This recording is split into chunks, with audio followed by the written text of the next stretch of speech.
tidak diketahui banyak orang.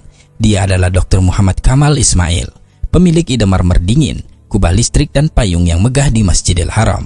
Beliau orang termuda dalam sejarah Mesir yang memperoleh ijazah sekolah menengah atas, orang termuda yang terdaftar di sekolah teknik kerajaan pertama, orang termuda yang lulus dan dikirim ke Eropa untuk mendapatkan 3 gelar dokter di bidang arsitektur Islam. Dia juga yang termuda yang mendapatkan syal Nil dan pangkat besi dari raja.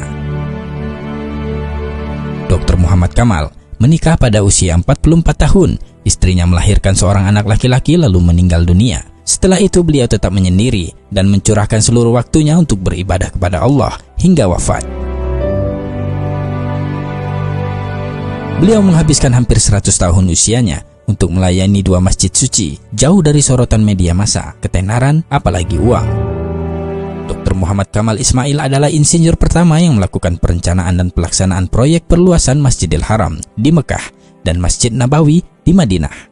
Dia menolak untuk menerima cek pembayaran jutaan dolar untuk ide desain teknik dan pengawasan arsitekturnya yang diberikan oleh Raja Fahd bin Abdul Aziz Al Saud, juga perusahaan Bin Laden. Dia mengatakan kepada Bakar bin Laden, "Mengapa saya harus menerima uang untuk pekerjaan saya di 2 masjid suci? Bagaimana saya akan menghadap Allah pada hari kiamat nanti?"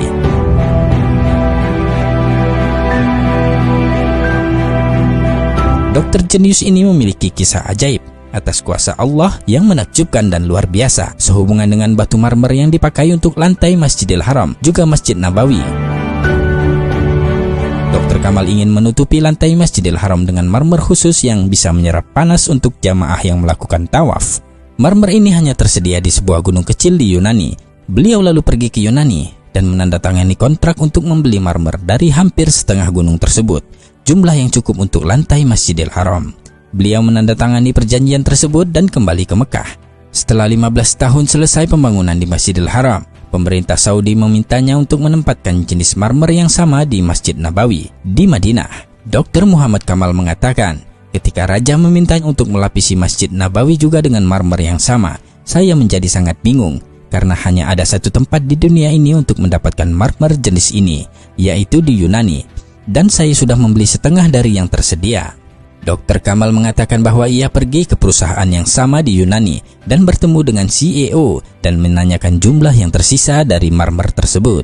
CEO itu mengatakan bahwa marmer yang ada di gunung itu telah terjual semuanya 15 tahun yang lalu. Dr. Kamal menjadi sangat sedih. Ia melangkah keluar dan ketika hendak meninggalkan kantor mereka, ia bertemu dengan sekretaris kantor. Dr. Kamal memintanya untuk memberitahu keberadaan orang yang membeli sisa jumlah marmer tersebut. Sekretaris itu menjawab bahwa akan sulit untuk mengetahui dari catatan yang sudah sangat lama.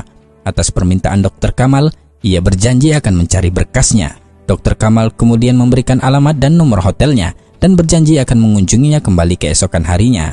Dr. Kamal mengatakan bahwa ketika meninggalkan kantor dia berpikir, "Mengapa saya ingin tahu siapa yang membelinya? Dalam hati saya berkata pada diri saya sendiri, Allah akan membuat sesuatu yang luar biasa terjadi," ujarnya.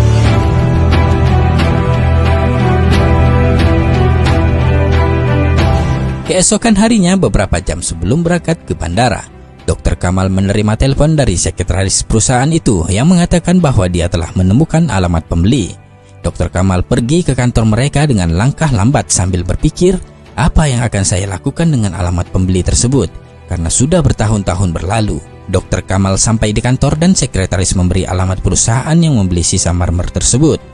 Dr. Kamal mengatakan bahwa jantungnya berdegup kencang saat mengetahui bahwa perusahaan yang membeli marmer tersebut adalah perusahaan Saudi Arabia. Dr. Kamal pun terbang kembali ke Arab Saudi pada hari yang sama, dan setibanya di sana, ia langsung menuju ke kantor perusahaan yang membeli marmer tersebut dan bertemu dengan direktur admin dan menanyakan apa yang telah dilakukannya dengan marmer yang dibelinya beberapa tahun yang lalu dari Yunani. Direktur admin berkata, "Saya tidak ingat." Dia lalu menghubungi bagian gudang dan bertanya tentang marmer putih dari Yunani, dan mereka mengatakan kepada Dr. Kamal bahwa semua jumlah marmer yang dibeli 15 tahun yang lalu masih ada dan tidak pernah digunakan. Subhanallah.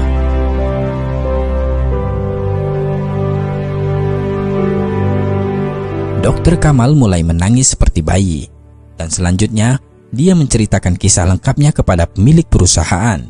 Dr. Kamal memberikan cek kosong kepada pemilik perusahaan dan dan memintanya untuk menuliskan jumlah yang diinginkan. Ketika pemilik perusahaan mengetahui bahwa marmer tersebut adalah untuk Masjid Nabawi, ia berkata, Allah membuat saya membeli marmer ini dan melupakannya, karena marmer ini dimaksudkan untuk digunakan di Masjid Rasulullah. Allahu Akbar.